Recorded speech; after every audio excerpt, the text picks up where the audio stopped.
Hello, this is Lisa from lisamhays.com. I am your love whisperer, here with Bella and Pugly in the background.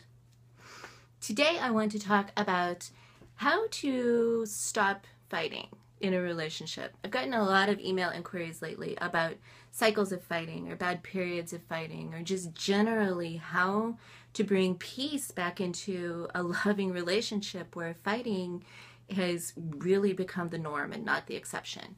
And I think every situation is really independent. There are a lot of answers to this question. But I think the most, or I know, I won't say I think, I know the most certain way to break the cycle of fighting is to make a hard, fast rule for yourself to stop blaming. Fighting is always fueled by what the other person is doing wrong or what the other person thinks is going wrong. I mean, fighting is always that unhappiness has a very, very, very consistent and predictable element of blame. Anytime you say to another person, you're doing, you make me feel, you don't do enough of, you aren't doing, that projection of power to the other person is really, really tangible. If you want to break the cycle of fighting, refuse, just practice for a day, for 2 days, refuse to blame. Refuse to make the other person responsible for anything at all, and take full and total responsibility for yourself and your feelings.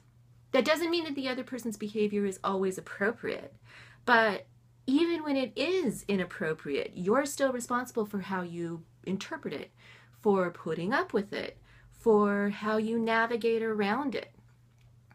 Stopping the blame game is effective, it's immediate, it's instant, and it puts your focus right back on you and how you feel and how you manage your emotions and manage your situation in a way that is transformative when you really get it. It's not easy. I'm not deluded here. I know that it is a difficult thing to give up, that refusing to blame requires a tremendous amount of effort and a lot of practice, which is why I say 1 day at a time.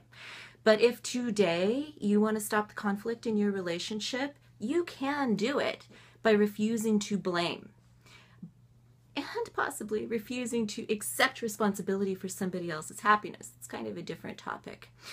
But I really think that we have much more power and control than we think we do when we are in a cycle of disagreeing and conflict in a relationship, because it does take two to tango.